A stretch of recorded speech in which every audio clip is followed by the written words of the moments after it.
Bismillahirrahmanirrahim. Assalamualaikum warahmatullahi wabarakatuh. Waalaikumsalam. Waalaikumsalam Waalaikumsalam warahmatullahi wabarakatuh, Ustaz. Alhamdulillahi rabbil alamin wassalatu wassalamu ala asyrafil anbiya'i wal mursalin wa ala alihi wa ashabihi wa man tabi'ahu bi ihsanin ila yaumiddin amma ba'd. Bapak Ibu dan akhwat serta semuanya yang dirahmati Allah Subhanahu wa taala. Segala puji bagi Allah Subhanahu wa taala atas nikmatnya yang telah Allah turunkan kepada kita semuanya sehingga kita bisa kembali bertafakuh, pelajari di antara ilmu yang wajib yang kita ketahui di dalam agama kita. Kemudian salawat serta salam kita memperbanyak untuk Nabi kita Nabi Muhammad sallallahu alaihi wasallam. Insyaallah pada malam hari ini sambil kita memohonkan pada Allah Subhanahu wa taala seraya berdoa agar Allah senantiasa merahmati kita semua, para peserta seluruhnya, menyembuhkan yang sakit di antara kita, menjaga keluarga kita dan memudahkan semua urusan kita dalam ketaatan kepada Allah Subhanahu wa taala. Amin ya rabbal alamin.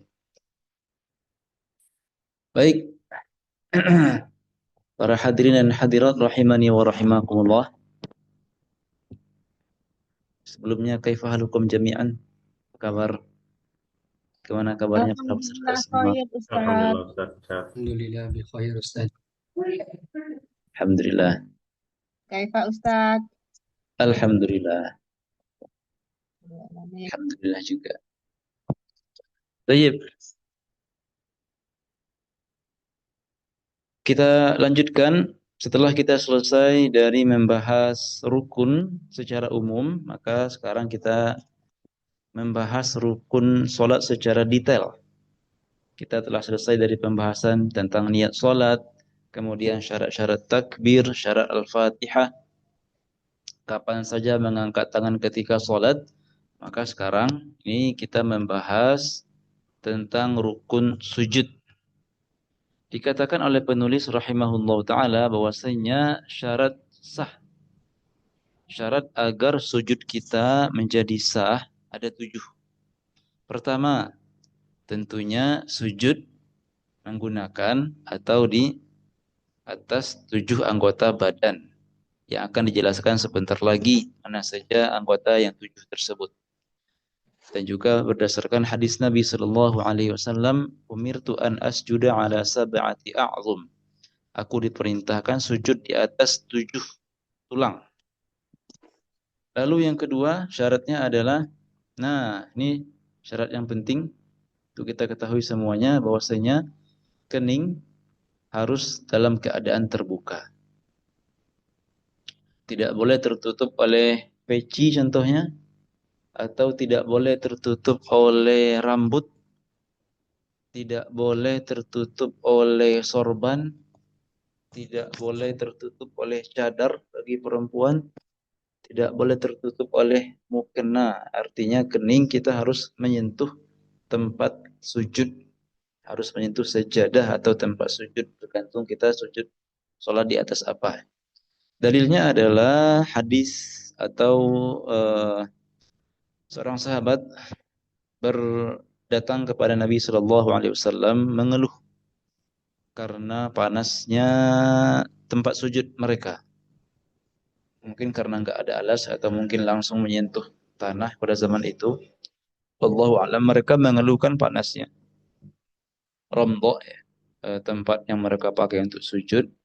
Kemudian meminta keringanan kepada Nabi Shallallahu Alaihi Wasallam agar Nabi memperbolehkan mereka untuk memakai sesuatu yang menutupi kening mereka.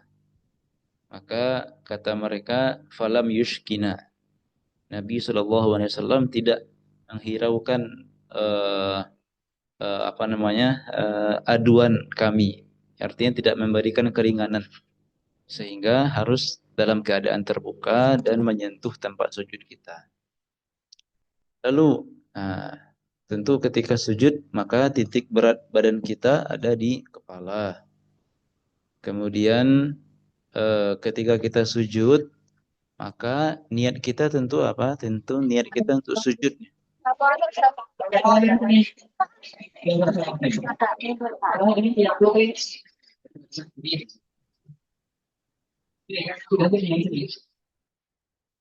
Maka dari itu, barang siapa yang sujud, ketika dia sujud itu ada atau niatnya bukan niat untuk sujud, misalnya niat untuk mengambil HP saja, atau pernah kita bilang sebelumnya di daurah yang lain, niat ketika dia turun, sami Allahu liman hamidah.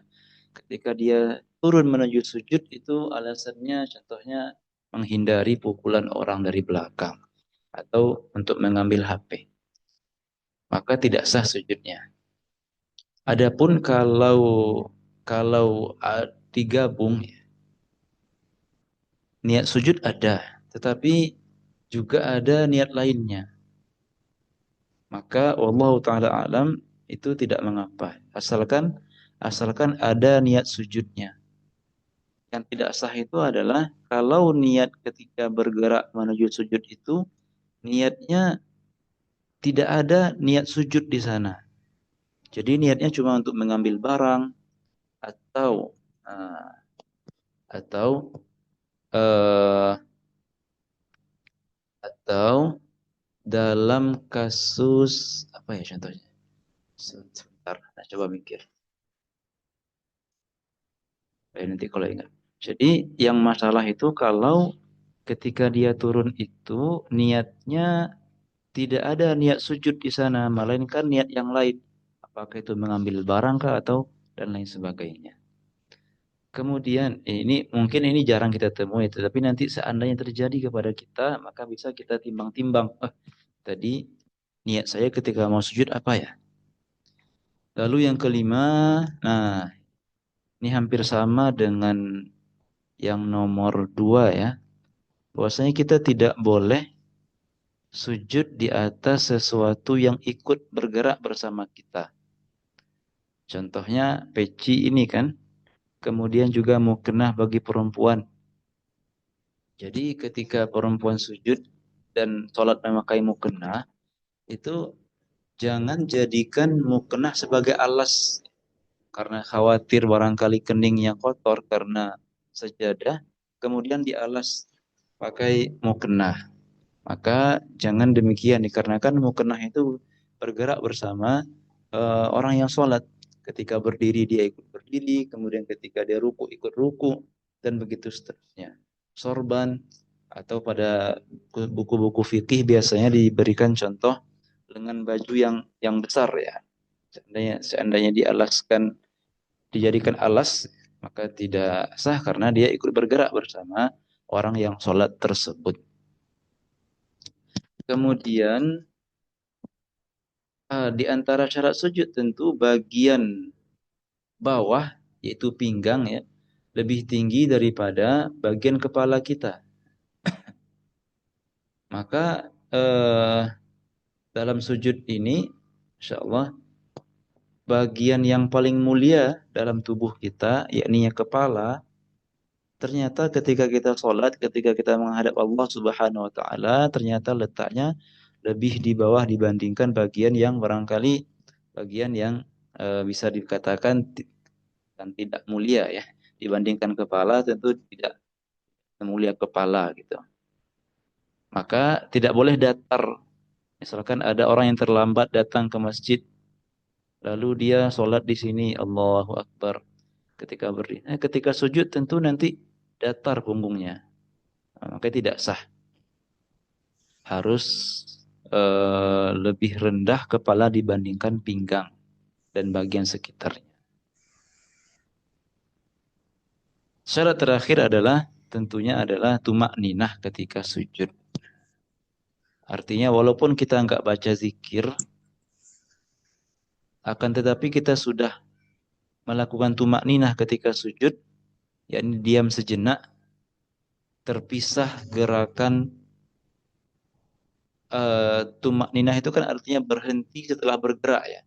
Ketika kita turun sami Allahu liman hamidah, sujud, Lalu kita duduk antara dua sujud, artinya ada pemisah pergerakan sujud ke pergerakan duduk antara dua sujud. Berhenti setelah bergerak. Setelah kita bergerak sujud, dari i'tidal, kita sujud, kita berhenti.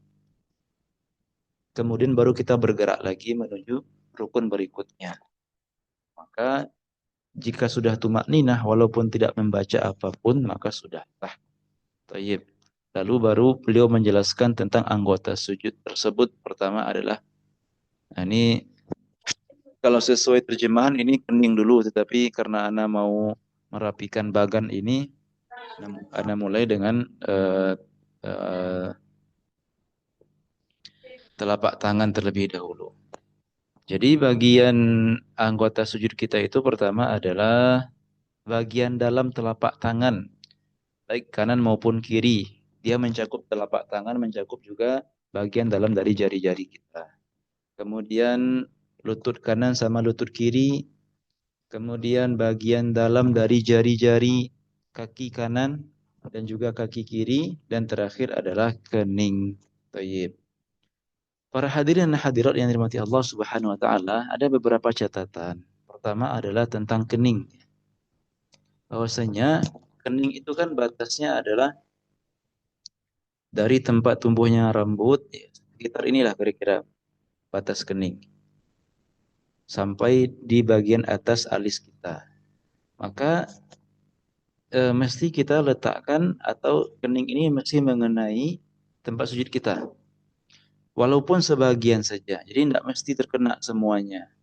Walaupun mungkin untuk memastikan dan untuk kehati-hatian kita kenakan ke semua kening ke tempat sujud. Tapi walaupun sudah sebagian, contoh ketika kita pakai peci seperti ini, maka setengah kening tertutup, setengah terbuka. Nah, maka juga jika sudah seperti ini kita ketika sujud, maka sudah sah insya Allah, karena maksud dari meletakkan 7 anggota sujud ini adalah meletakkan sebahagiannya, walaupun tidak semua. Jadi cukup meletakkan sebahagiannya saja. Seperti tadi Anda bilang kening, setengah kening sudah cukup. Itu catatan pertama tentang kening. Lalu catatan kedua adalah meletakkan hidung, hukumnya sunnah. Ya memang tersebut dalam hadis bahwasanya ketika Nabi Shallallahu Alaihi Wasallam membacakan hadis tadi, beliau mengatakan saya diperintahkan untuk sujud di atas 7 anggota tubuh. Ketika beliau mengucapkan kening, itu beliau sambil memberikan isyarat kepada hidungnya. Namun kalau kita teliti hadisnya, ternyata lafaz wa asyara biyadihi ila anfihi, lafaz yang menjelaskan Nabi memegang hidung itu tidak diperselisihkan. Ada yang mengatakan dhaif, sehingga tetaplah yang dijadikan patokan adalah yang Nabi ucapkan. Ininya apa? Kening. Jadi meletakkan hidung hukumnya sunnah. Artinya apa? Seandainya kita tidak meletakkan hidung ketika sujud, yang penting kita meletakkan kening, maka itu sudah sah. Kebalikannya, kalau kita cuma sujud dengan meletakkan hidung saja, sedangkan kening tidak menyentuh tempat sujud, maka itu tidaklah sah. Tayyib. Catatan ketiga adalah, Ana ulangi lagi, bahwasanya yang dimaksud dengan meletakkan atau sujud di atas 7 anggota badan ini, maksudnya adalah, ya, ini ya tentunya maksudnya.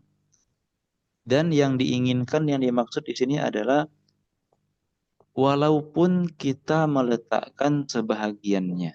Artinya apa? Ketika kita sujud dan meletakkan kedua tangan, yang sempurna kan kita sentuhkan semua tangan kita kepada sejadah. Tetapi kalau kita cuma sebagian saja, contoh nih, seperti ini aja. Bagian dalam dari jari-jari saja. Ketika sujud, bagian dalam jari-jari saja, maka sudah sah. Atau mungkin bagian dalam telapak tangan saja, terus kita angkat jari seperti ini, juga sudah sah. Atau bahkan kalau orang sujud dengan satu jari, Yang penting dia letakkan bagian dalam jarinya di atas sajadah, maka sudah sah. Karena ini kan termasuk apa? Ini kan bagian dalam ya. Maka itu yang dimaksud dengan meletakkan 7 anggota badan seperti orang push up. Maka itu yang minimal ya. Tentu ya kalau kita mau yang sempurna maka tentu kita seperti yang biasa ya kita letakkan keseluruhan dari telapak tangan kita. Tapi berikutnya juga, ini penting juga nih sebagian orang awam agak lalai kepada hal ini. Hadirin dan hadirat ya, 7 anggota badan ini itu harus terletak di atas sajadah dalam satu waktu yang sama. 7 anggota tubuh ini harus terletak, menyentuh tempat sujud di satu waktu yang bersamaan. Artinya apa? Seandainya ada orang begini, sujud, contoh nih, ketika dia sujud, Sami Allahu liman hamidah, dia turun sujud. Nah, ketika dia sujud, lutut, telapak tangan, kening, alhamdulillah menyentuh tempat sujud. Tetapi kaki terangkat, jari-jari kaki terangkat. Kadang-kadang ada yang buru-buru kayak gitu biasanya. Sujud, kemudian bagian kaki terangkat sehingga nggak menyentuh sajadah. Kaki terangkat ya, enggaklah ini kakinya, yang lainnya menyentuh. Nah, kemudian ketika dia mengangkat keningnya, ketika mau duduk, baru dia sentuhkan kakinya ke sajadah. Ini kan ada selang waktu. Di satu waktu hanya 5 yang menyentuh tanah, menyentuh tempat sujud, kedua lutut, kedua telapak tangan sama kening, 5. Kaki terangkat. Ketika kening terangkat, baru dia letakkan kedua kakinya. Ini kan ada apa itu? Ada kesenjangan, artinya ketujuh anggota tubuhnya tadi tidak pernah menyentuh tempat sujud di satu waktu yang sama. Maka ini belum sah. Syaratnya adalah tujuh anggota sujud tadi harus menyentuh tempat sujud di satu waktu yang sama. Walaupun sebentar, misalkan sudah kita letakkan nih ketujuh anggota sujud kita. Terus karena gatal mungkin kita angkat tangan, kita garuk sambil kita duduk antara dua sujud. Maka tidak masalah karena ketujuh dari anggota sujud tadi sudah pernah kita sentuhkan di waktu yang bersamaan kepada tempat sujud kita. Maka ini perlu kita hati-hati. Sering barangkali terjadi ketika orang yang buru-buru ya, ketika sholat itu. Baik, selesai kita dari pembahasan sujud.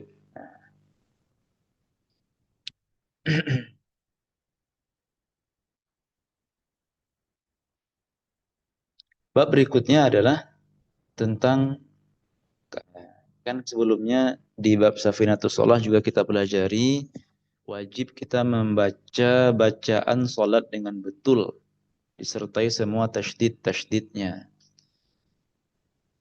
Tasydid Al-Fatihah berapa ya? Ustaz Agus ingat nggak berapa tasydid Al-Fatihah?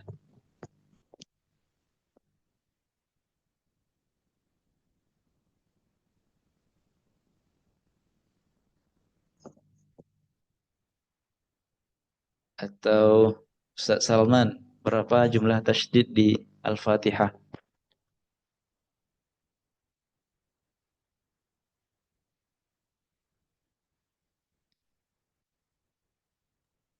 Ustaz Fauzan Amin, berapa jumlah tasydid di Al-Fatihah? Lupa Ustaz, lupa. Ya, siap. Ustaz Alif, berapa jumlah tasydid Al-Fatihah?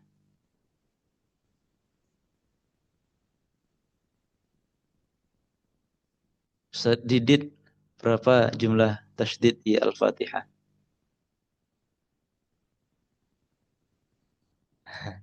Ada yang tahu? Ingat ya? Ada yang ingat berapa? Langsung buka mic aja. 14. 14 Ustaz. Oh ya, siap, syukran. 14, betul. Tasydid Allahu Akbar berapa? Langsung buka mic. 1. Berapa, Bu? 2. Allah Akbar. Allahu Akbar. Satu lagi di mana? Allahu Akbar. Ya 1. Allah doang. Di Oh iya, Jalalah doang. iya, iya. Tayyib. Nah, sekarang kita di bacaan tasyahud. Dikatakan di sini bahwasanya jumlah tasydid tasyahud adalah 21. Nah, aduh, kok ini?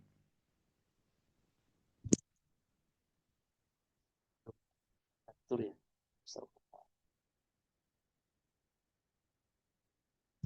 Oh, ini belum mana atur.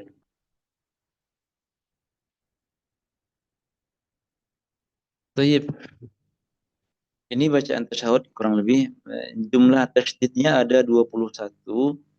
Lalu bagi yang punya terjemahan itu ternyata Bapak Ibu, teman-teman, ikhwan akhwat, bacaan tasyahud ini terbagi dua.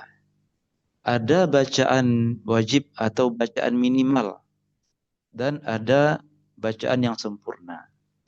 Kalau Anda boleh baca dulu bahwasanya bacaan yang wajib itu adalah at-tahiyyatu lillah. Jadi at-tahiyyat langsung ke lillah. Sedangkan mengucapkan al-mubarakatuh salawatu thayyib ini sunnah. Ini sunnah. Tayyib. Kemudian ketika kita mengucapkan assalam, ini bisa teman-teman lihat ini ada alif lam. Ada alif lam di sini. Nah, eh eh karena dia isim ya kalau dalam bahasa Arabnya isim. Kalau kita ucapkan begini, salamun doang, salamun, tentu dia jadinya domah ya, tanwin, salamun. Nah, ini bacaan minimalnya. Salamun alaika ayyuhan nabi wa rahmatullahi wa barakatuh. Salamun alaina wa ala ibadillahi salihin. Jadi, kalau ada alif lam kan semakin banyak jumlah hurufnya ya. Nah, semakin banyak pahala. Dan kalau kita hilangkan alif lamnya, maka hurufnya akan berkurang. Berkurang 2 huruf. Ini berkurang juga 2 huruf. Maka bacaan minimal ketika tasyahud itu adalah at-tahiyyatu lillah. Assalamun alayka ayyuhan nabi wa rahmatullahi wa barakatuh. Salamun alayna wa ala ibadillahi salihin. Ashhadu an la ilaha illallah wa ashhadu anna Muhammadan Rasulullah. Nah, kalau kita teliti, coba kita teliti tasydid dalam tasyahud. Dalam at-tahiyyat ada 2, ta sama ya. Kemudian at-tahiyyatu al-mubarakatus salawat ada 1 di sini. So. At-thayyibat ada sama di to sama di ya. Kemudian lillah di lafzul jalalah. Assalamu. Satu, satu. Assalamu. Karena kita pakai alif lam, jadinya sin ini bertasydid ya. Bertasydid. Sedangkan kalau kita nggak pakai alif lam, maka tentu tidak bertasydid. Salamun alaika. Alaika ayyuha. 1, 2, 3. Ada 3 di sini.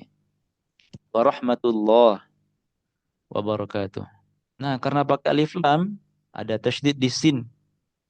Sedangkan kalau tidak pakai tasydid, maka seperti ini tadi, salamun. Tidak ada tasydid kalau nggak pakai alif lam.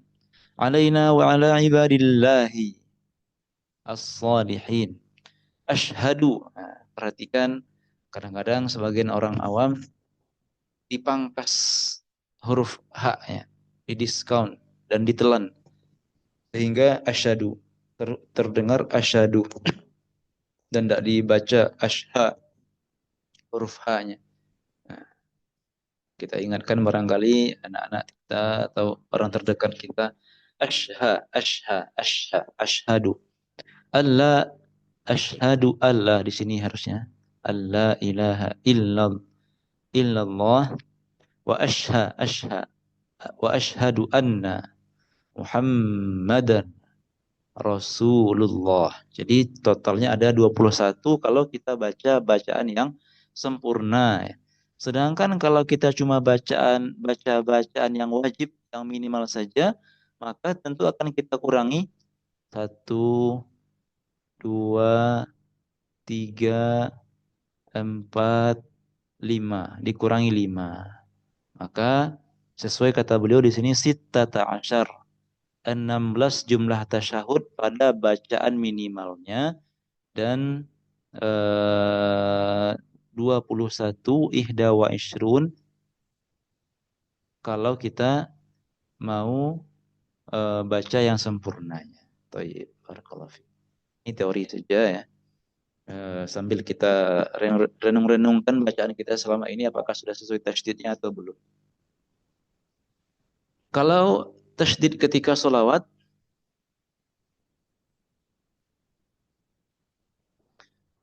beliau mengatakan kalau sholawat tasydidnya ada 4. Allahumma ada 2.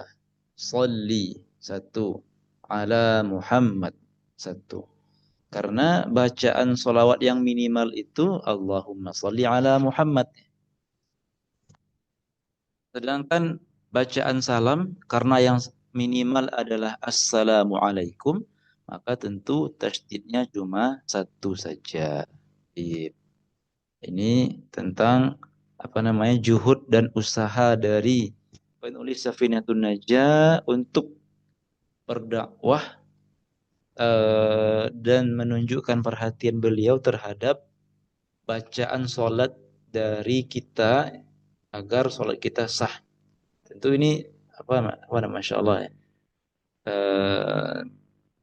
Bentuk perhatian dari ulama kepada masyarakat agar ibadah orang-orang menjadi sah, sehingga beliau cantumkan di sini jumlah tasydid serta didetailkan.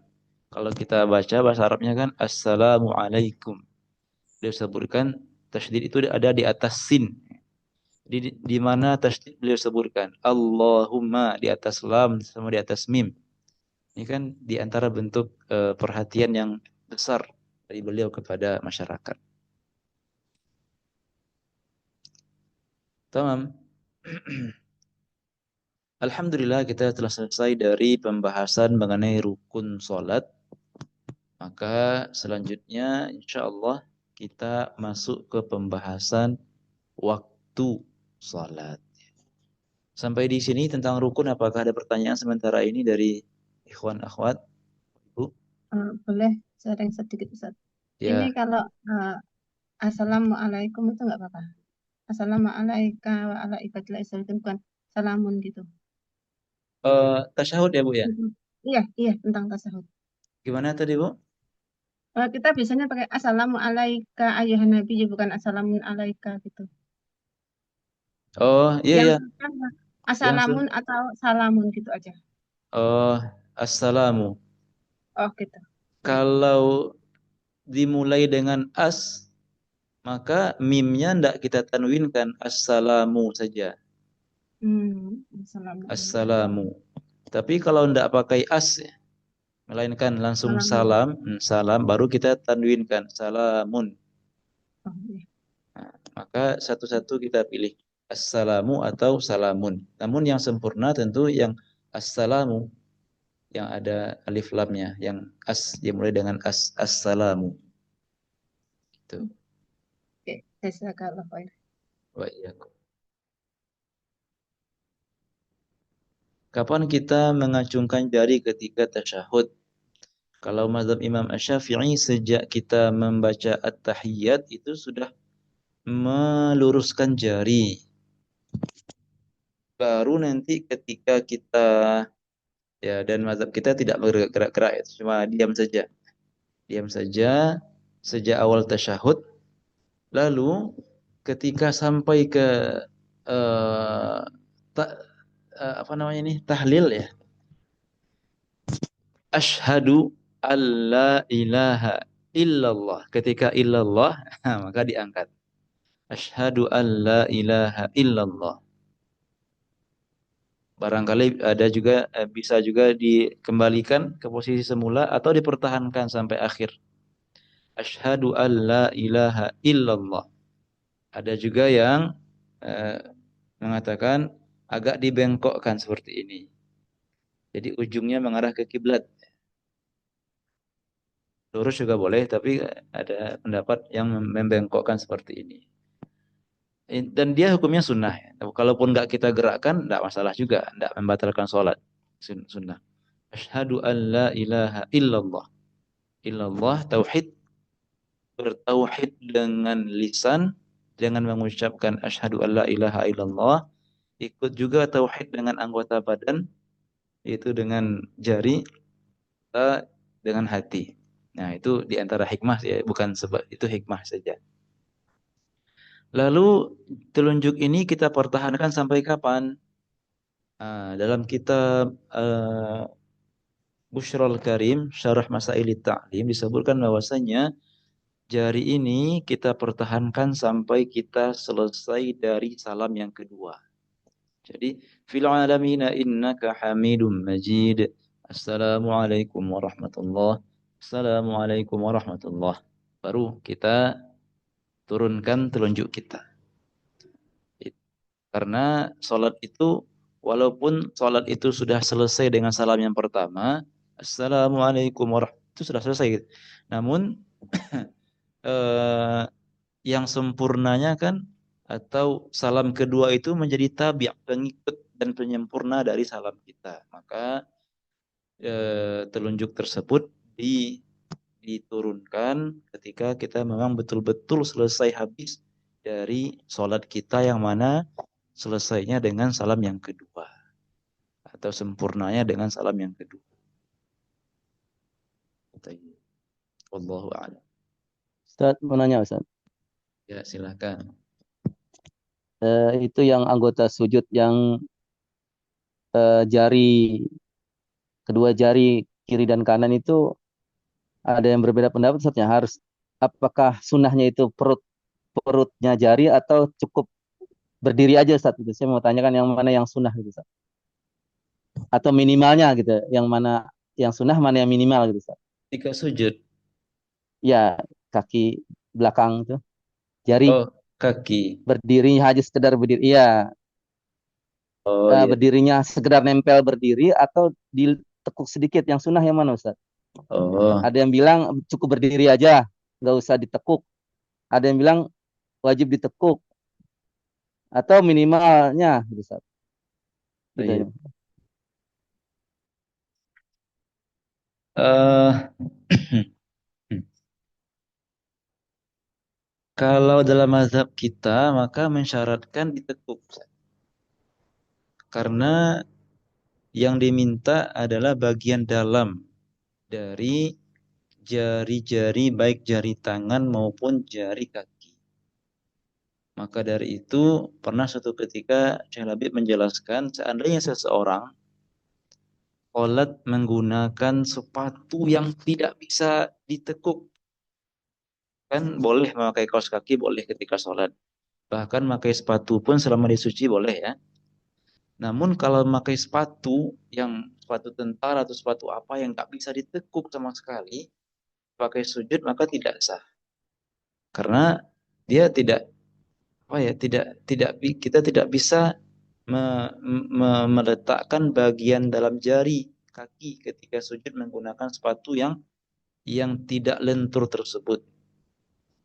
Maka yang setahu ana sampai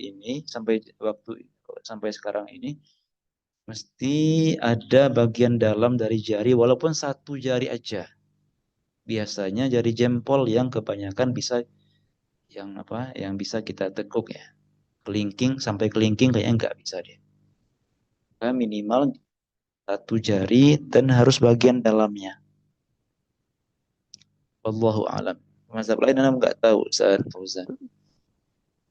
Kalau ada yang seperti misalnya malah nggak ditekuk, kita biarin saja. Kita bersangka baikannya mungkin dia ada dalil gitu Ustaz. Ya, Ada nggak barangkali. ditekuk juga ada gitu. Dia ditidurin begitu, nggak ditekuk, ditidurin malah begitu. Mungkin ada dalilnya nggak Ustaz? Ditidurin. Berarti Ya jadi nggak, jadi malah punggung jari punggungnya. luarnya itu, iya nggak Wah, berdiri, dia tidur begitu aja. Ada juga saya pernah melihat, tapi mungkin dia ada dalilnya. Biarin aja iya, gitu. iya. Ya mungkin gitu. Iya, iya, iya. Ya, karena Ana juga belum baca nih mazhab lain seperti apa, tapi yang jelas mazhab kita harus tidak boleh pakai punggungnya. Baik punggung jari maupun punggung tangan. Karena kadang Iya, ada anak-anak yang main-main gitu ya. Sujud sampai sambil begitu. Dalam mazhab kita tidak sah pakai punggungnya. iya, iya. Syukran Ustaz. Afwan. Oh, satu Boleh lagi nanya? Ustaz. Nanti aja Ya, deh. Ya. ya. Siapa dulu nih? Silakan, silakan. Tanya aja Ustaz. Ya, Setelah itidal, jadi karena kita menghadapi Imam Syafi'i, saya pengen tanya aja itu kalau meletakkan setelah itidal, setelah ruku, tangan ya. itu disedekapkan atau diluruskan itu yang mazhab Syafi'i yang mana Ustaz? Hmm. Soalnya ada juga saya lihat mazhab Syafi'i udah mulai dia nggak disedekapkan gitu. Ada juga yang lurus. Biasanya kan dari dulu lurus. Nah ini ada mulai mazhab Syafi'i yang memakai disedekapkan gitu. Apakah Ya, berarti boleh? Apakah itu berarti boleh kita itu mazhab lain mungkin Ustaz gitu atau gimana Ustaz? ya, ya. Insyaallah. Eh, setelah rukuk ketika kita i'tidal sami Allahu liman hamidah. Kita meletakkan tangan kita di mana? Apakah kembali meletakkan seperti kita baca Al-Fatihah tadi atau letakkan di samping badan? Sebelum menjawab itu maka dalam mazhab kita atau dalam semua mazhab pasti ada tingkatan-tingkatan pendapat yang dipilih dan disepakati menjadi pendapat yang difatwakan dan diajarkan kepada masyarakat. Contoh ketika kita kunut witir, itu pendapat terkuat adalah kunut itu hanya ketika Ramadan saja, witir Ramadan saja.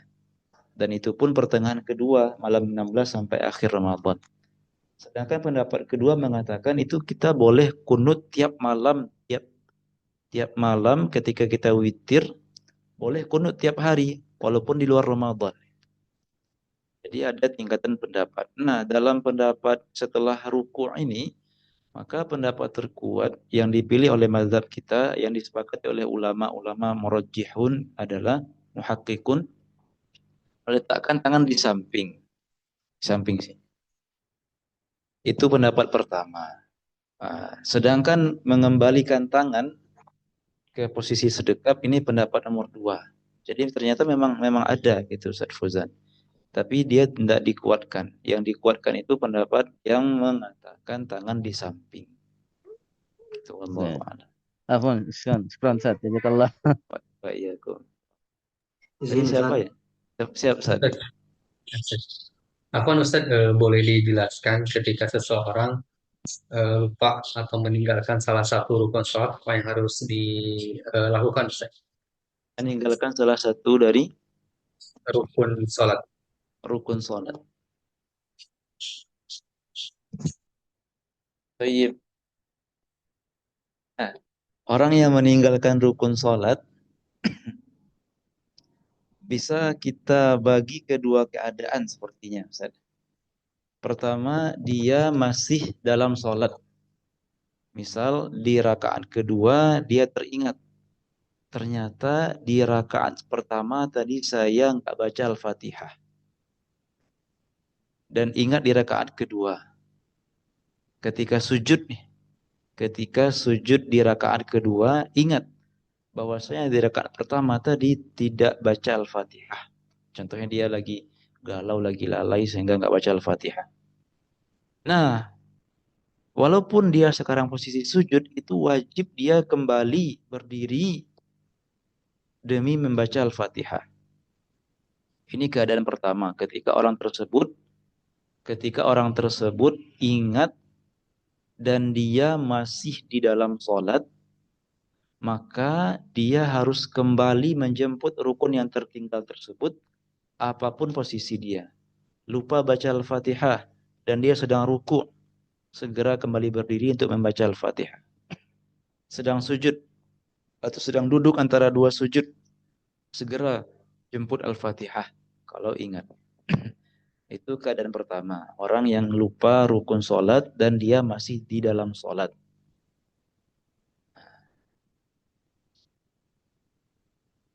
Adapun kalau sudah di luar sholat, Assalamualaikum warahmatullah. Assalamualaikum warahmatullah. Tiba-tiba ingat dan jedanya tidak panjang. Ya, setelah salam langsung ingat atau baca istighfar astagfirullah. Baru ingat. Maka jedanya kan belum panjang. Maka dia wajib menambah 1 rakaat. Tetapi kalau dia ingatnya setelah sholat dan jeda sudah agak panjang atau sudah memegang najis, maka dia wajib mengulang sholat dari awal. Baik yang tertinggal itu rukun qauliyah ataupun rukun fi'liyah. Begitu barangkali secara ringkasnya Ustaz Indra. Jazakallah khair, Ustaz. Ustaz izin tanya, Ustaz. Ya, siap. Terkait yang tangan tadi, Ustaz, yang jari tangan tadi, kan kita lihat kan banyak yang berbeda-beda itu, Ustaz.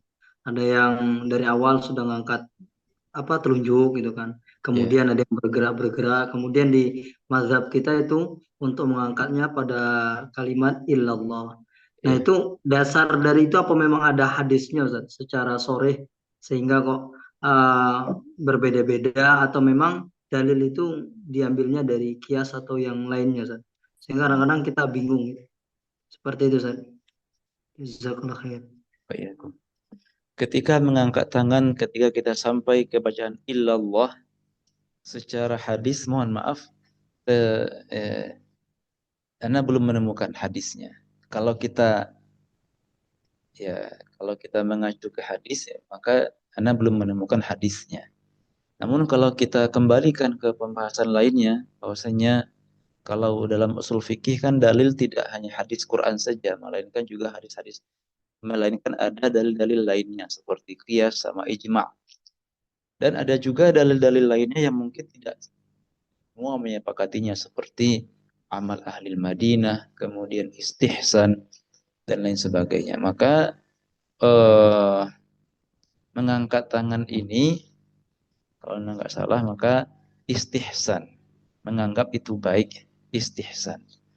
Istihsan tadi Ana bilang karena hikmahnya kita ketika itu ya mengumpulkan tauhid dengan lisan sekaligus dengan perbuatan. Itu saja sih setahu Ana ya. Kalau secara hadis Ana belum menemukan tentang ngangkat tangan detail ketika illallah itu, Ana belum menemukan dalil hadisnya. Dalil lainnya ada tadi istihsan. Wallahu a'lam. Ya, nanti kalau Jazakallah khair. Pak Jakom, insyaallah nanti kalau ada maklumat baru Ana coba sampaikan insyaallah. Tamam.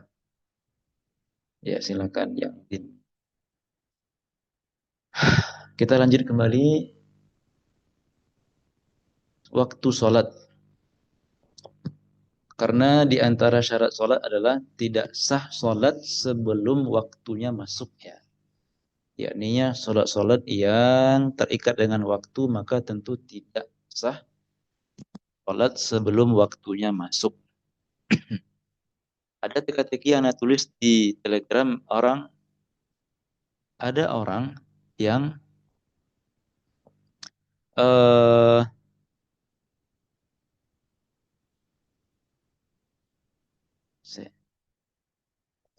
ada orang yang dia sudah berusaha untuk mengetahui waktu sholat.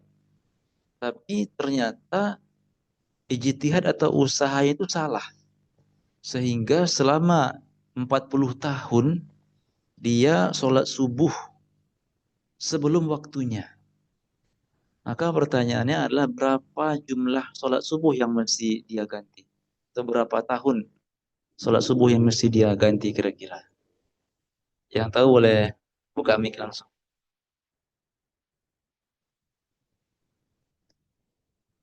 40 tahun sholat subuh sebelum waktunya. Mungkin ketika fajar azib itu ya, dia ada sholat subuh. Baru tahu 40 tahun berikutnya. Nah, berapa tahun atau sholat subuh berapa tahun yang mesti dia ganti? Karena ternyata subuhnya nggak di waktunya.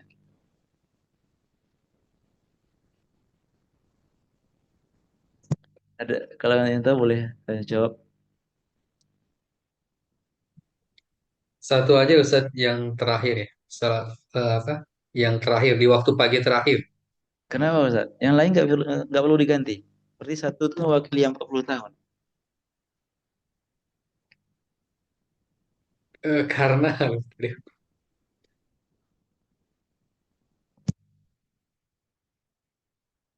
Satu aja.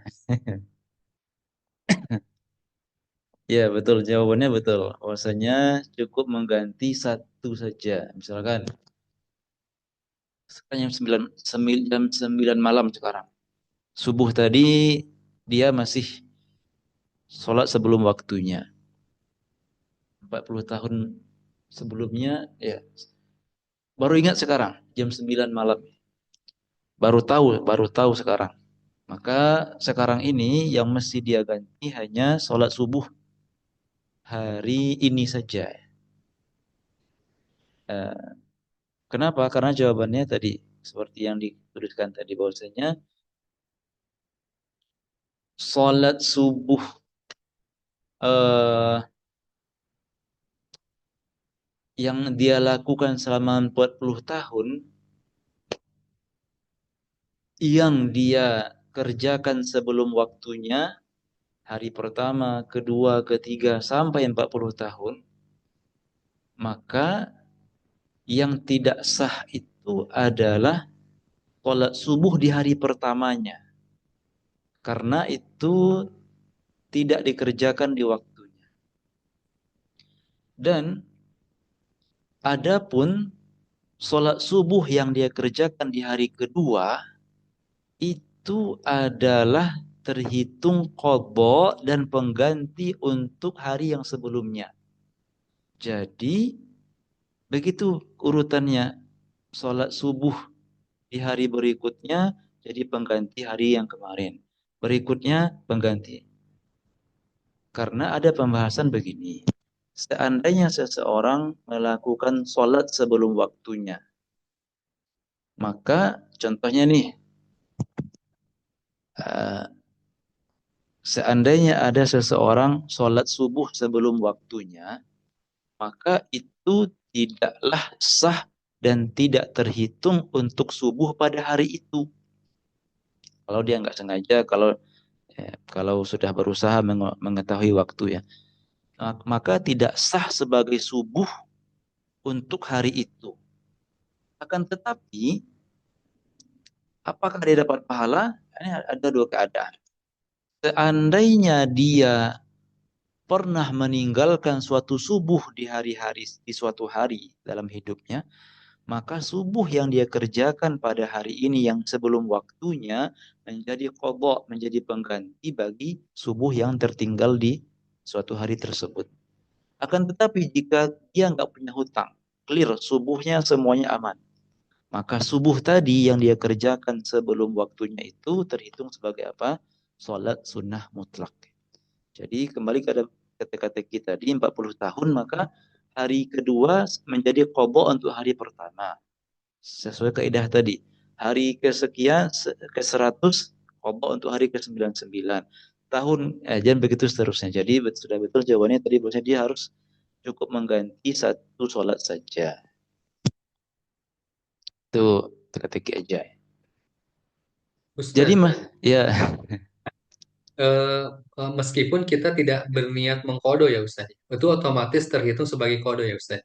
otomatis bahkan eh, disebutkan dalam kitab Kasyifatus saja wasahha adaun biniyati qada'in wa aksuhu. Bahkan walaupun disengaja kita punya qada, tetapi kita niatkan qada. Sekarang kita mau mengqada nih. Sholi misalnya salat al-isya qadaan, mau mengqada isya. karena pernah ketinggalan isya. Tetapi kita niatkan sebagai adaan tetap sah. Atau sebaliknya, ini ada, tetapi kita niatkan qadaan, sah juga. Jadi enggak ada pengaruhnya niat tersebut, Ustaz. Karena mereka berdua bermakna sama. Qadha sama ada secara bahasa artinya sama. Uaddi daini, saya bayar hutang. Ana aqdi daini, saya bayar hutang. Secara bahasa maknanya sama, maka enggak masalah. Jazakallahu khair Ustaz. Masing-masing dari waktu ini ada permulaan, ada berakhirnya. Dan umumnya nyambung ya, kecuali subuh ke zuhur. Insya Allah sekarang sudah mudah mengetahui waktu ya, karena sudah dipermudah oleh teknologi dan sudah ada jam yang mujarrabah, yang sudah akurat. Tapi untuk membaca kitab ini maka kita baca saja. Ya. Mana tahu nanti kita perlu ilmu ini ketika camping atau dalam keadaan sesuatu keadaan. Zuhur tergelincirnya matahari artinya ketika matahari sudah mencapai istiwa di tengah-tengah siang, maka di awal mula pergerakan dia ke tempat terbenamnya, maka itulah permulaan dari waktu zuhur. Dan berakhirnya ketika bayangan suatu benda telah sama panjang dengan bendanya. Sama panjang dengan bendanya. Lalu setelah zuhur berakhir, masuklah waktu asar. Ketika bayangan sebuah benda sama panjang dengan bendanya, ini kan berakhir waktu zuhur ya. Nah, ketika bayangan ini bertambah sedikit, maka masuklah waktu asar. Artinya waktunya itu muta'aqib ya. Ya, waktu yang satu datang setelah berakhirnya waktu sebelumnya dan tidak ada waktu gabungan. Waktu gabungan itu enggak ada dalam mazhab kita. Asar berakhir dengan terbenamnya matahari. Sambil bertanya barangkali maksudnya ini asar berakhir dengan terbenamnya keseluruhan matahari atau terbenam sebahagian matahari. Kira-kira ikhwan akhwat. Waktu asar itu dengan terbenamnya, habis asar itu dengan terbenamnya semua matahari seperti gambar ini, atau terbenam sebahagian matahari terbenam maka sudah berakhir waktu asar. Terbenam seluruhnya. Seluruhnya, Ustaz. Seluruhnya. Betul. Syukran. Seluruhnya ya. Maghrib juga demikian, terbenamnya seluruh matahari sampai hilangnya rona merah senja.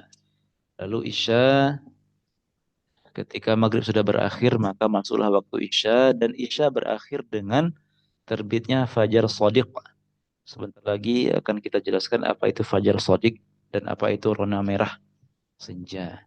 Dan dianjurkan menunda waktu Isya ke sepertiga malam. Misalkan maghrib jam 6, subuh jam 4. Ada 10 jam ya. Antara maghrib ke subuh. Kita bagi 3, dapat 3,3. Berarti 6 tambah 3, 9. Ya, sekitar jam 9.20 kira-kira. Kalau maghrib jam 6, subuh jam 4, maka dianjurkan sholat Isya jam 9.20. Ini ke ujung sepertiga malam pertama. Yang dinamakan dengan atamah. Suatu ketika Nabi SAW pernah keluar di malam hari ketika sudah hampir tidur para sahabat, ibu-ibu, para sahabat perempuan juga sudah mau tidur karena anak-anak juga sudah mau tidur. Kata Nabi, seandainya aku tidak memberatkan umatku, maka akan aku perintahkan mereka sholat Isya di waktu-waktu ini. Dan subuh masuk dengan terbitnya Fajar Shadiq dan berakhir dengan terbitnya matahari. Pertanyaan berikutnya, untuk subuh teman-teman.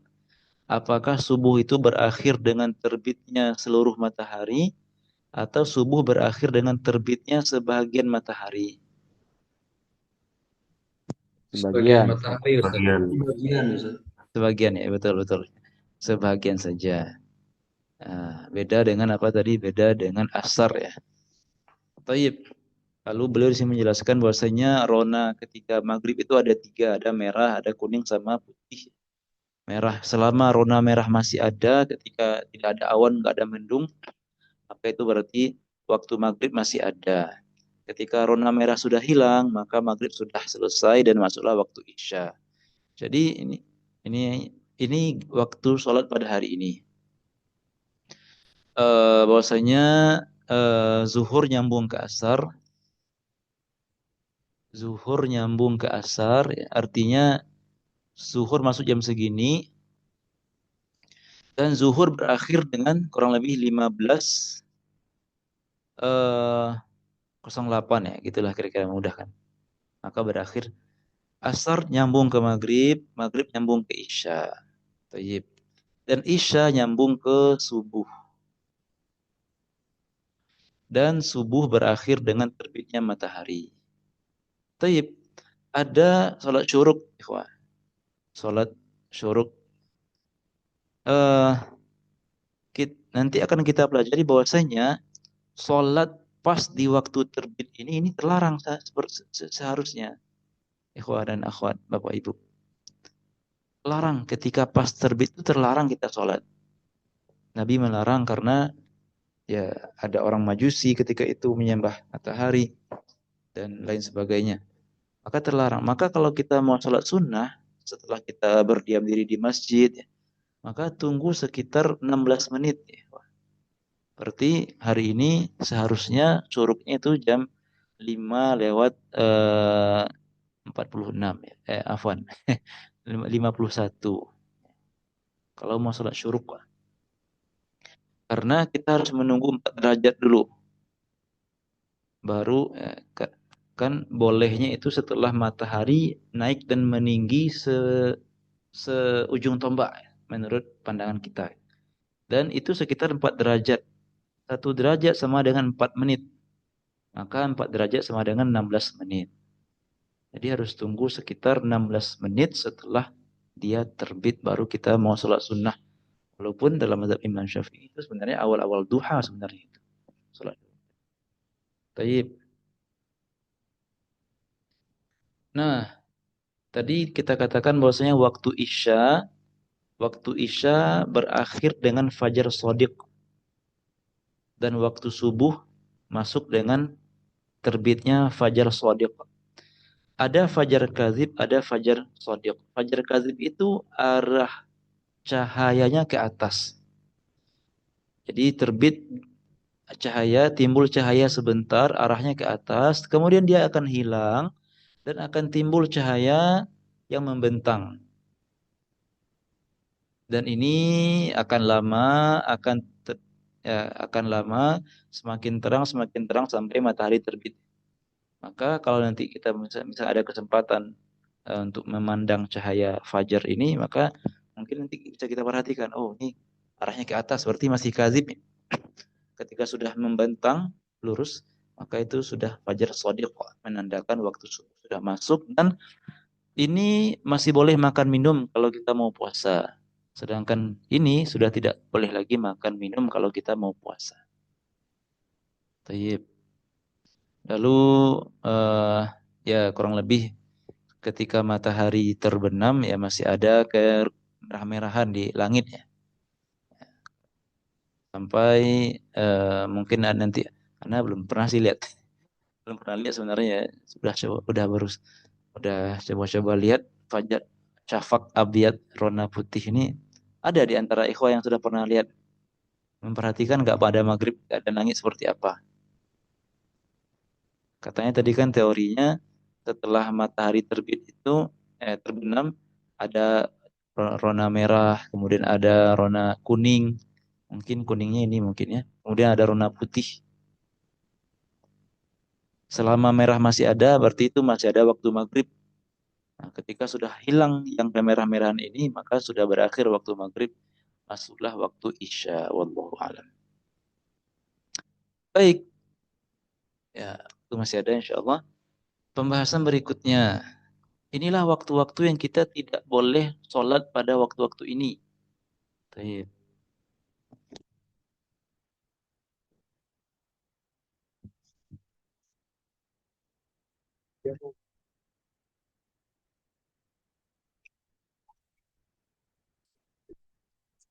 Bentar. Di mana udah di masjid?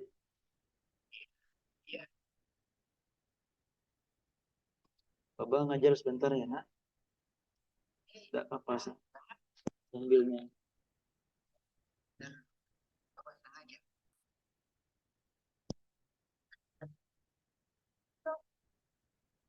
Salah. Yuk, ini kita ketahui dulu tentang waktunya dan nanti kita bahas sholat apa saja yang terlarang di waktu-waktu ini. Pertama, sesuai urutan dari matan, haram sholat ketika matahari sedang terbit, seperti yang kita jelaskan tadi.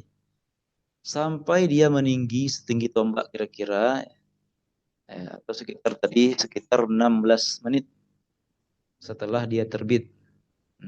Baru kita boleh kalau kita mau sholat. Lalu ketika matahari sedang istiwa di tengah-tengah yang kalau pagi-pagi kan dia terbit, kemudian bergerak menuju tengah-tengah siang, tengah-tengah langit. Ketika dia sedang istiwa, artinya di tengah-tengah, yang mana tidak akan ada bayangan tidak ada bayangan benda ketika itu ya. Maka ini terlarang sholat sampai dia tergelincir menuju arah terbenamnya.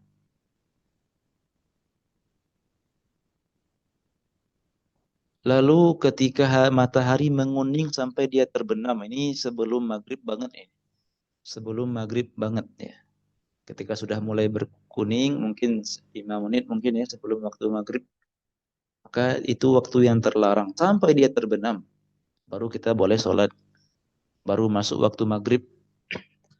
Lalu yang keempat, kalau kita sudah melakukan sholat subuh, maka kita tidak boleh lagi melakukan sholat lainnya. Kalau kita sudah melakukan sholat subuh. Dan juga kalau kita sudah melakukan sholat asar. Tidak boleh sholat sampai matahari terbenam. Setelah sholat subuh, misalkan kita sholat subuh selesai subuh jam 4:30 ya, maka tidak boleh sholat sampai matahari terbit. Ketika matahari terbit juga nggak boleh. Tunggu dulu sampai dia meninggi sekitar 16 menit. Baik. Setelah sholat asar, misalkan kita selesai asarnya jam 3:30 ya. Itu tidak boleh kita sholat sampai matahari terbenam. Artinya sampai masuk waktu maghrib kita tidak boleh sholat. Hatta wabak ya, ya betul hatta takut. Nah, kita sudah tahu nih, sudah tahu kita waktu yang terlarang itu kapan saja. Ketika sudah tahu kita waktunya, insya Allah. Sekarang kita mau tahu sholat apa yang terlarang di waktu-waktu ini. Sholat apa yang terlarang di 5 waktu ini. Ingat-ingat, setelah sholat subuh, setelah sholat asar, ketika matahari terbit sampai dia naik, ketika matahari sedang di tengah-tengah istiwa sampai dia tergelincir, dan di ujung-ujung waktu asar sebelum maghrib ketika menguning.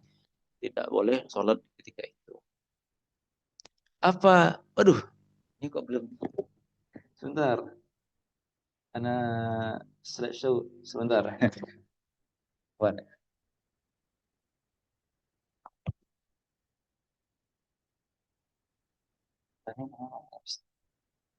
Sebentar, anak atur dulu ya. Tadi lupa. Terkait.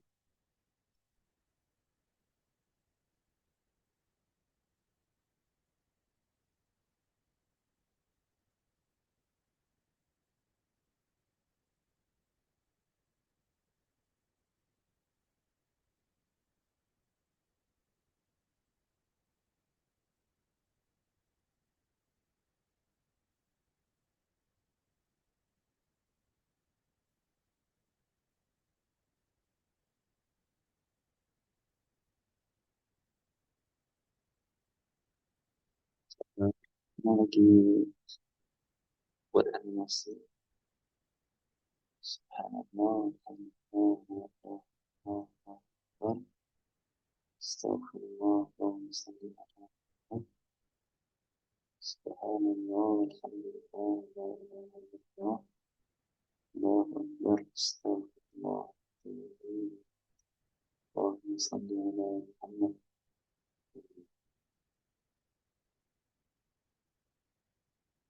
Subhanallah.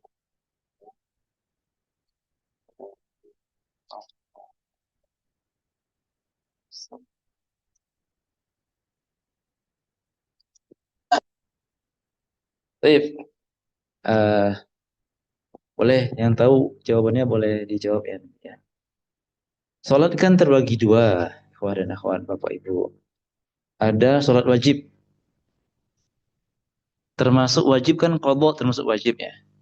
Misalkan orang mau salat wajib setelah ketika matahari terbit atau dia terlambat mungkin ketiduran sehingga dia salat asar di waktu ini. Ketika matahari sudah mau terbenam dia baru salat asar.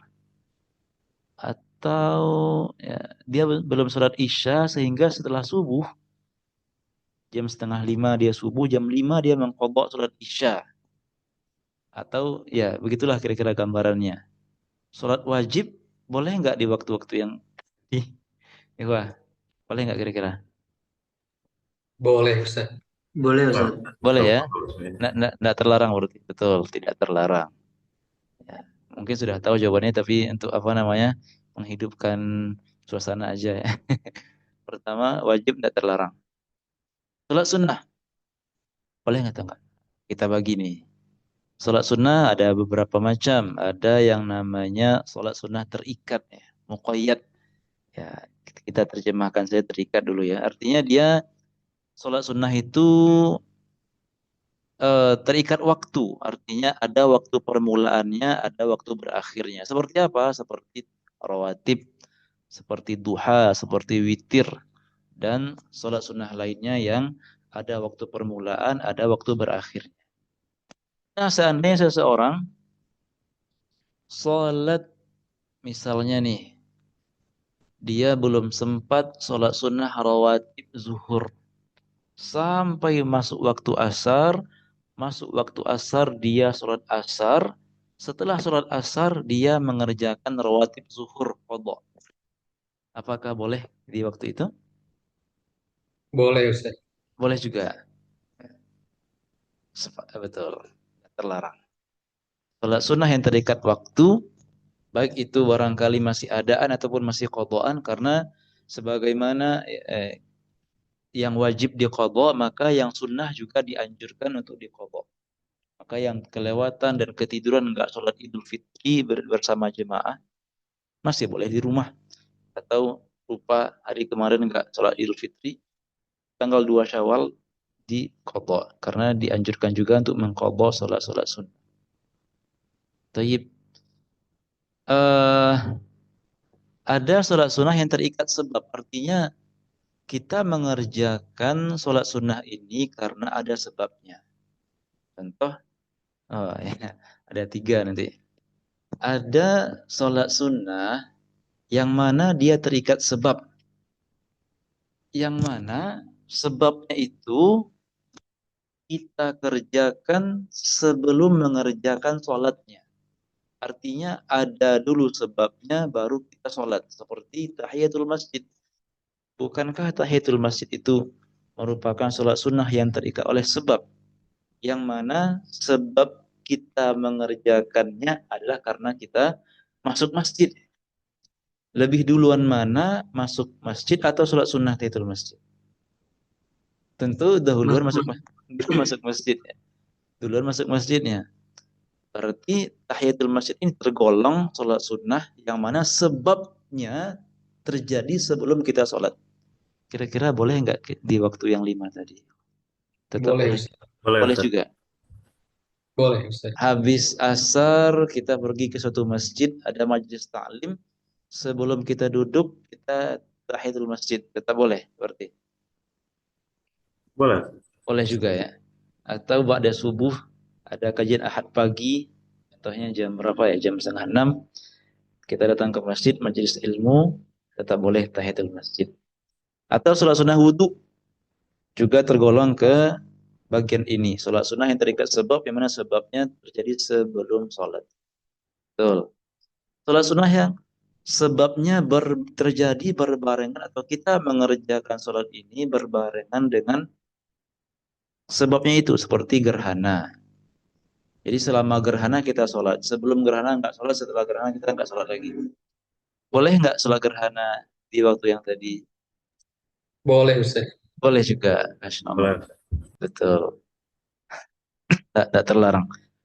Ada sholat sunnah yang mana kalau kita bandingkan waktu pengerjaannya, maka duluan sholatnya dibandingkan sebabnya. Ada di antara ikhwah yang memberikan kita contoh, itu apa contohnya? Istikharah, Ustaz. Istikharah. Sholat dulu baru kita meminta istikharah kepada Allah SWT. Betul, insyaallah. Contoh lain barangkali, ikhwah, Bapak Ibu, hadirin dan hadirat. Kita sholat dulu, baru kita mengerjakan sebabnya. Hajat, Yaitu Ustaz. sholat sunnah hajat. Atau taubat ya. Eh, Taubat, ya kalau kita maknai taubat dengan doa, mungkin bisa. Ada contoh lain yang biasa disebutkan di kitab-kitab fikih, yakninya sholat sunnah ihram ya. Ihram. Jadi kita sholat dulu, baru kita labbaik Allahumma umratan atau haji. Istisqa masuk ke yang berbarengan. Yang ke golongan yang ini berbarengan. Nah, kira-kira boleh nggak kita istikharah setelah subuh, setelah asar, ketika matahari terbit? Wah, Tidak boleh Ustaz. tidak boleh ya. Sabar dikit. Jadi kalau mau mencari petunjuk, apakah mau maju kepada akhwat ini, sabar. Tunggu waktu-waktu yang nggak terlarang. Maka ini tidak boleh istikharah. Golongan kedua, salat sunnah mutlak. Artinya mutlak itu lawan dari terikat. Yang mana dia tidak ada terikat dengan sebab, tidak ada terikat dengan waktu. Artinya ya kita mau sholat aja gitu. Tidak ada sebab khusus, tidak ada, dan juga tidak ada waktu permulaan, waktu berakhir, tidak ada. Dinamakan salat mutlak. Nabi bersabda, as-salatu khairu mawdu'in. Salat adalah sebaik-baik perkara. Dalil salat sunnah mutlak, apakah boleh di waktu yang terlarang? Tidak Nggak boleh. boleh. Tidak boleh. Berarti dari semua macam sholat sunnah, maka ternyata hanya dua jenis sholat yang tidak boleh dikerjakan pada 5 waktu tadi. Pertama, sholat sunnah yang terikat oleh sebab, yang mana sebabnya kita kerjakan setelah kita sholat. Atau sholat sunnah mutlak, maka dua hal ini saja yang terlarang di 5 waktu tadi. Selainnya, mau mengqadha silahkan, mau rawatib silahkan, mau tahiyatul masjid, istisqa silahkan di waktu-waktu yang tadi. Wallahu a'lam. Ini kalau kita mau bicara dalilnya, ini ada kaidah usul fikih di sini, penggabungan antara dua dalil. Alhamdulillah. Ini seharusnya besok, tapi kayaknya ini bisa dibaca aja sih ya. Maka kita bahas bahwasanya ketika sholat kita dianjurkan diam sejenak, sekadar subhanallah atau sekadar mengambil nafas di 6 keadaan ini. Pertama, setelah takbir dan iftitah, Allahu Akbar, diam sejenak, baru kita baca Allahumma ba'id atau doa iftitah yang lainnya. Lalu setelah selesai iftitah, sebelum baca a'udzubillah, kita diam juga sejenak. Setelah kita baca iftitah dan kita mau baca Al-Fatihah, setelah kita ta'awudz dan mau baca Al-Fatihah, a'udzubillahi minasyaitonir rajim. Baru baca bismillah setelah diam sejenak. Kemudian setelah kita baca waladdallin, Mau baca amin, kita diam sejenak. Tidak usah lama-lama diamnya. Ya, sekedar mengambil nafas atau sekedar bacaan subhanallah. Waladhdallin. Setelah amin, dan kita mau baca surat pendek, diam sejenak, baru membaca surat pendek. Dan setelah kita, walam yakullahu kufuwan ahad. Diam sejenak, baru kita ruku. Kadang sebagian imam nyambung tuh akhir suratnya dengan ruku. Walam yakullahu kufuwan ahad. Allahu Akbar. Ini dianjurkan kita untuk diam sejenak. Lalu rukun-rukun yang wajib tumakninah ada 4. Dari 17 rukun yang ada atau 13 rukun yang ada, kita wajib tumakninah artinya berdiam diri sejenak sekadar membaca subhanallah. Ini lupa terjemahannya kayaknya ini. Sekadar membaca subhanallah ya, kita wajib di 4 rukun ini. Pertama, ketika ruku'. Allahu Akbar, ruku', diam sejenak, baru kita tidak. Walaupun kita nggak baca apa-apa, jika sudah tumakninah maka sudah aman. Ketika i'tidal, sebelum kita sujud, diam sejenak, baru kita bergerak menuju sujud. Lalu ketika kita sujud, juga harus ada tumakninah. Dan ketika duduk antara 2 sujud, kita juga harus tumakninah. Pertanyaannya adalah, kenapa di 4 rukun ini saja kita wajib tumakninah? Kenapa ketika berdiri, ketika tasyahud tidak diwajibkan, tidak disebutkan wajibnya tumakninah? Kira-kira kenapa ya, ikhwan dan akhwat ya? Bapak Ibu hadirin dan hadirat. Ketika berdiri baca Al-Fatihah tak ada disebutkan di sini. Tasyahud akhir juga tidak ada. Kenapa di 4 rukun ini saja yang kita wajib tumakninah, yang mana makna tumakninah adalah sukun ba'da harakah, terdiam diri. Jadi tumakninah ini lebih kepada gerakan badan. Adapun khusyuk baru itu tentang hati ya. Sedangkan dalam fikih itu hanya berkaitan dengan badan saja. Kenapa kita tumakninah di sini aja yang wajib? Perubahan rukun fi'liyah, Ustaz. Karena ada perubahan di situ. Rukun Perubahan. fi'liyah. Rukun fi'liyah. Tayyib, syukran. Alasan lain barangkali?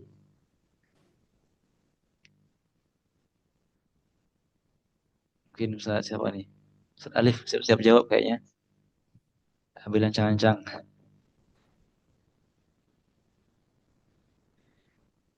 Tayyib, syukran jawabannya Ustaz. Siapa tadi? Ustaz Fauzan tadi.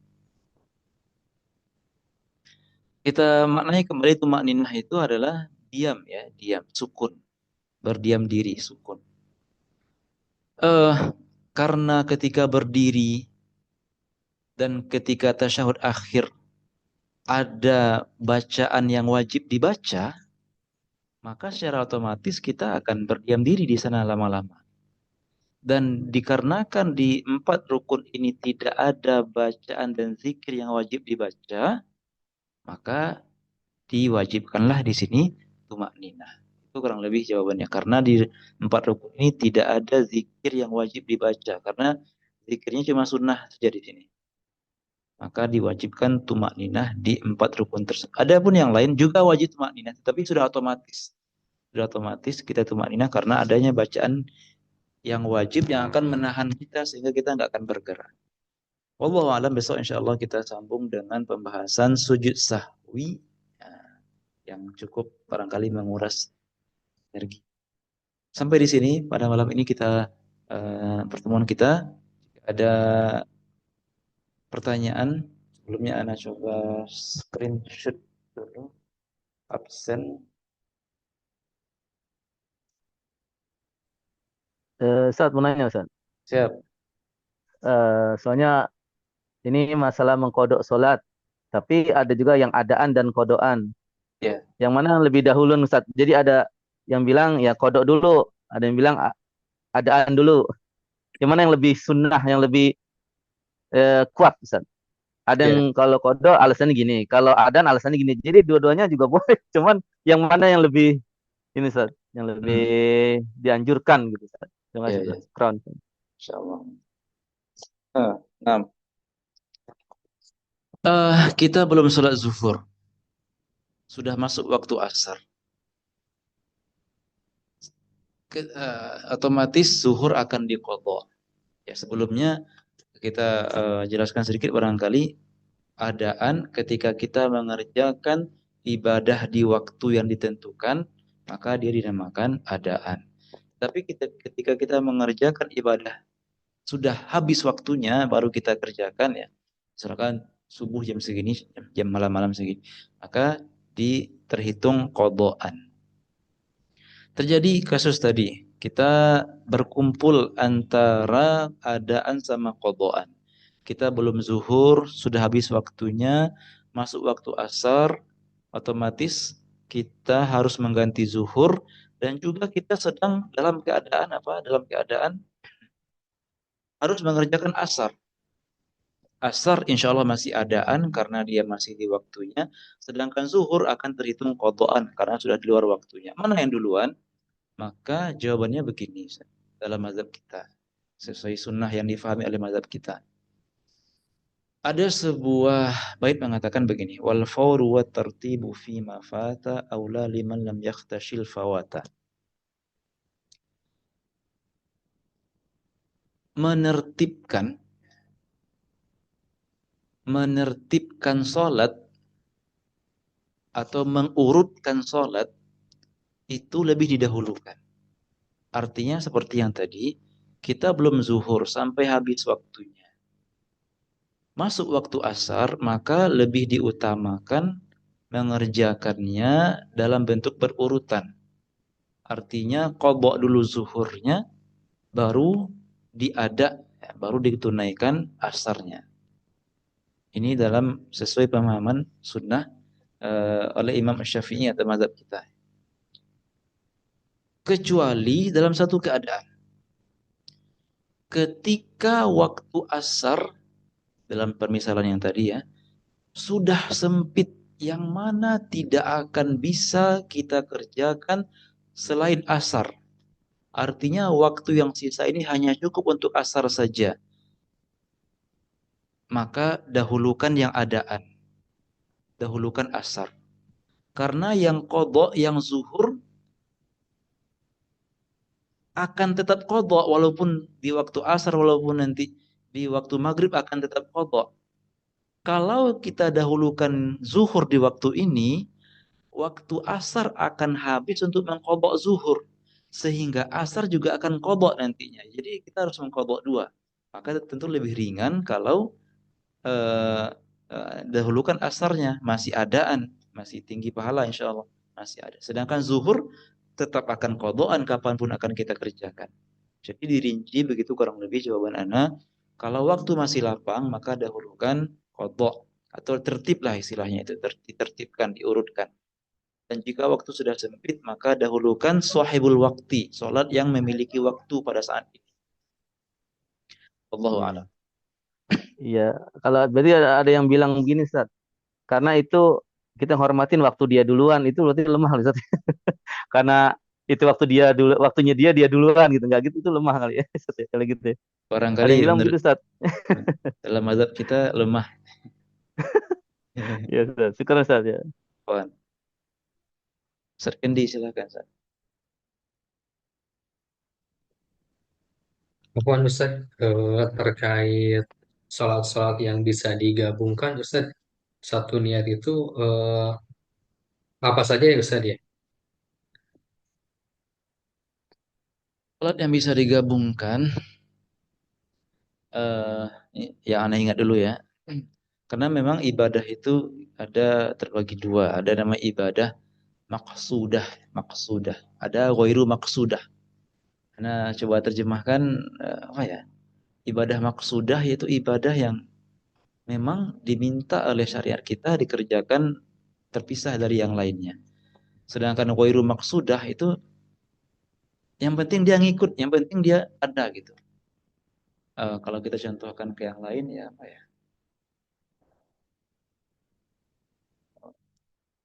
Yang penting ya, tadi kita bagi ada ibadah maksudah yang tidak bisa digabung. Ada yang ghairu maksudah. Yang ghairu maqsudah ini berarti bisa digabung dengan yang lainnya. Kalau dalam hal sholat, maka yang bisa digabung adalah pertama, sholat sunnah wudhu, bisa digabung dengan duha, bahkan bisa digabung dengan sholat wajib. Sholat sunnah tahiyatul masjid juga demikian, bisa digabung dengan yang lainnya. Baru dua yang Anda ingat. Sedangkan rawatib ini nggak bisa digabung. Walaupun sesama rawatib, kita gabung qobliyah sama ba'diyah, nggak bisa. Duha, kalau nggak salah juga nggak bisa. Apalagi yang wajib, nggak bisa digabung dengan yang wajib lainnya, ataupun dengan yang sunnah, nggak bisa digabung. Nggak bisa digabung dengan sunnah. Maksudnya. Makanya yang Anda ingat baru dua tadi, Ustaz. Tahiyatul masjid sama sholat sunnah wudhu. Berarti intinya yang goiro maksudah ya Ustaz ya. Iya. Maka ketika kita masuk masjid, kita habis wudhu di rumah contohnya untuk kesempurnaan wudhu di rumah, jalan ke masjid. Ketika masuk masjid, ketika sudah azan, maka bisa kita tiga langsung gabung. Pertama rawatib, lalu tahiyatul masjid sama sholat sunnah wudhu. Wallahu a'lam. Jazakumullah khair Ustaz. Wa iyyakum. Saudara Ustaz Findra. Eh, ini Ustaz, untuk batasan sholat sunnah rawatib, misalkan qobliyah begitu Ustaz. Hmm. Nah itu kan kita belum sempat apa namanya sholat qobliyah, kemudian udah qomat gitu kan. Hmm. Kemudian kita sholat. Nah itu batasan sholat qobliyah yang maksudnya batas waktu yang bukan kodok itu sampai kapan Ustaz? Sampai qomat tadi selesai, kemudian udah kalau di luar itu kita dihitung kodok, atau sampai kapan Ustaz? Untuk waktu sholat sunnah qobliyah atau ba'diyah misalkan yang dia bukan kodok. Syukron. Wan, jazakallahu khair insyaallah soal pertanyaannya. Dalam manzumah Subat disebutkan wa yakhrujun naw'ani jam'an bin qidama waqta syar'a bima qad furida. Rawatib tadi kita katakan bahwa rawatib itu salat sunnah terkait dengan waktu. Berarti ada waktu mulai, ada waktu berakhirnya. Maka rawatib untuk rawatib qobliyah itu waktunya masuk bersamaan dengan masuknya waktu fardunya. Artinya contohnya zuhur, waktu fardu salat wajib zuhur masuk dan juga rawatib qobliyah zuhur masuk bersamaan. Titit bunyi azan di masjid masuk rawatib, masuk juga waktu fardu zuhur. Adapun masuknya waktu ba'diyah itu ketika kita salam dari sholat fardunya. Ketika kita assalamualaikum dari zuhur, maka ketika itu masuk waktu ba'diyah. Ini mengenai waktu masuknya. Jadi waktunya berbeda masuknya antara qobliyah sama ba'diyah. Adapun waktu berakhirnya, maka kedua-duanya, baik itu ba'diyah ataupun qobliyah, itu berakhir bersamaan dengan berakhirnya waktu fardunya. Artinya tadi zuhur berakhir dengan masuknya aksar ya, berarti sama berbarengan berakhir. Begitu juga subuh nih, terlambat bangun kita, sehingga ketika ke masjid sudah iqamat kita langsung sholat wajib. Setelah kita sholat wajib dan ketika kita menunaikan sholat sunnah fajar, itu qadha atau ada kira-kira?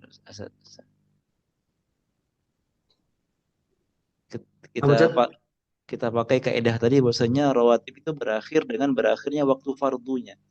Ketika kita mengerjakan sholat sunnah fajar setelah salam dari sholat subuh jam 5, jam setengah 5 contohnya gitu.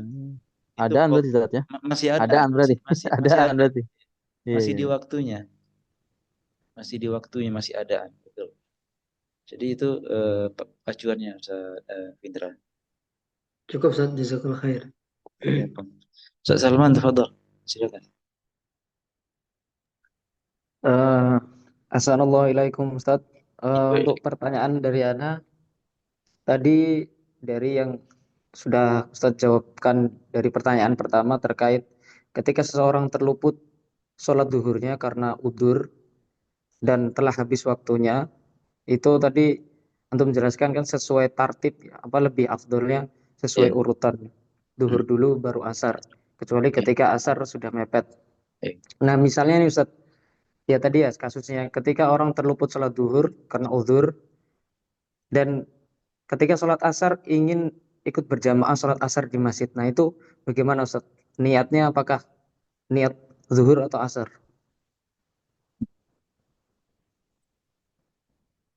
Jadi dia sebenarnya tidak ada masalah mau kita dahulukan asar baru zuhur, walaupun waktu masih lapang tidak masalah.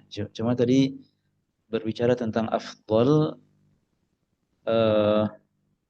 maka diafdolkan untuk diurutkan.